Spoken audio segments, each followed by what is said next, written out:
Ségolène Royal, désormais présidente de l'association France-Algérie, a pris la parole à Paris dans un contexte particulièrement tendu entre les deux pays, marqué par un refroidissement diplomatique persistant depuis l'été 2024.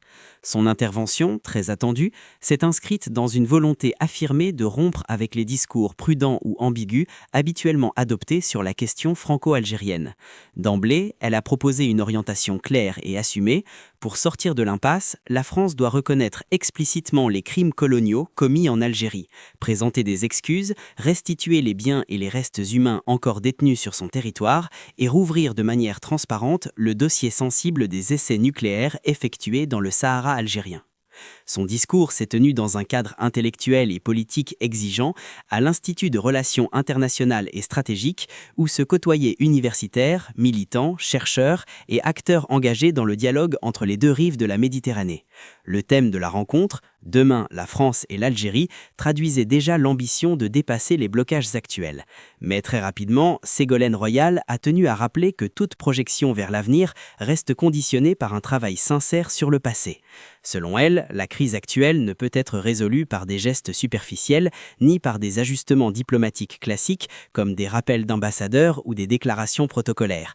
Le cœur du problème est bien plus profond. Il réside dans la mémoire historique et dans l'absence de reconnaissance complète des violences coloniales.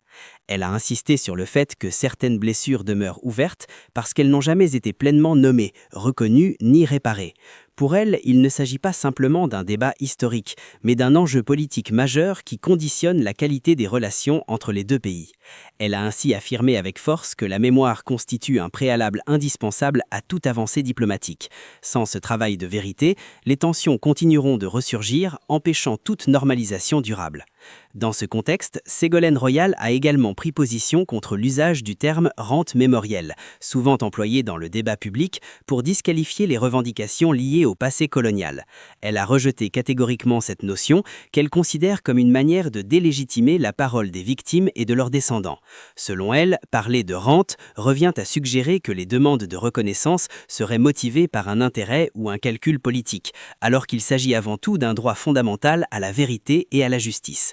Elle a rappelé que les faits historiques sont établis, documentés et incontestables et que leur reconnaissance ne relève pas d'une négociation, mais d'une exigence morale. Dans la continuité de cette approche, elle a développé un deuxième axe majeur de son intervention, la restitution des biens et des restes humains. Elle a plaidé pour une restitution totale, sans ambiguïté ni exception, affirmant que la France doit rendre tout ce qui appartient à l'Algérie. Cette position s'inscrit dans une logique de réparation symbolique, mais aussi de respect des peuples et de leur histoire. Elle a évoqué plusieurs exemples concrets, notamment les objets ayant appartenu à l'émir Abdelkader, figure emblématique de la résistance algérienne au XIXe siècle, actuellement conservée en France. Elle a exprimé son souhait que ces objets, chargés d'une forte valeur historique et symbolique, puissent être restitués dans les meilleurs délais. Elle a également mentionné le cas du canon Baba Merzoug, exposé à Brest, dont le retour en Algérie est régulièrement réclamé.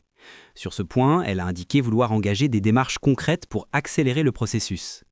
Mais au-delà des objets matériels, elle a insisté sur la question particulièrement sensible des restes humains, notamment les crânes de résistants algériens conservés dans des institutions françaises. Elle a affirmé travailler à leur restitution complète, soulignant que cette démarche est essentielle pour refermer certaines blessures et restaurer une part de dignité historique. Un autre volet central de son discours a porté sur les essais nucléaires français réalisés dans le Sahara algérien dans les années 1960. Ce sujet, longtemps resté en marge des discussions officielles, constitue pourtant une source importante de tensions. Ségolène Royal a appelé à une transparence totale sur cette question, demandant la transmission intégrale des archives à l'Algérie. Elle a également insisté sur la nécessité de mettre à jour les données concernant les conséquences sanitaires et environnementales de ces essais, notamment en ce qui concerne les contaminations et les opérations de dépollution. Pour elle, cette question ne doit pas être abordée uniquement sous l'angle du passé, mais peut aussi devenir un terrain de coopération concrète entre les deux pays. Elle a évoqué la possibilité de mobiliser des expertises communes pour traiter les problèmes environnementaux liés à ces essais, en particulier dans le domaine de la dépollution nucléaire. Elle y voit une opportunité de développer des projets conjoints dans les secteurs de l'énergie, de la transition écologique et de la protection de l'environnement, transformant ainsi un héritage douloureux en levier de collaboration. Malgré la centralité de la mémoire dans son discours, Ségolène Royal a tenu à préciser que celle-ci ne doit pas enfermer les relations franco-algériennes dans le passé. Au contraire, elle considère que la reconnaissance des crimes coloniaux peut libérer les énergies et ouvrir la voie à une coopération renouvelée. Elle a plaidé pour la construction de passerelles entre les sociétés civiles des deux pays en encourageant les échanges entre étudiants, chercheurs, entrepreneurs, artistes et créateurs. Selon elle, ces interactions humaines et culturelles sont essentielles pour dépasser les incompréhensions et bâtir une relation fondée sur le respect mutuel. Elle a ainsi exprimé la conviction que la reconnaissance du passé constitue un socle indispensable pour construire un avenir commun. En reconnaissant les crimes coloniaux, la France permettrait, selon elle, une véritable résilience et une forme de libération qui rendrait possible de nouveaux projets communs, porteurs d'espoir et d'enthousiasme. Elle a résumé cette idée en affirmant que la mémoire, loin d'être un obstacle, peut devenir le fondement d'un engagement partagé pour éviter la répétition des erreurs du passé. En choisissant de centrer sa première prise de parole sur ces questions sensibles, Ségolène Royal a clairement affiché une volonté de rupture avec les approches prudentes ou dilatoires. Elle assume le pari que la vérité historique, même lorsqu'elle est difficile à affronter, constitue la seule base solide pour un apaisement durable entre la France et l'Algérie.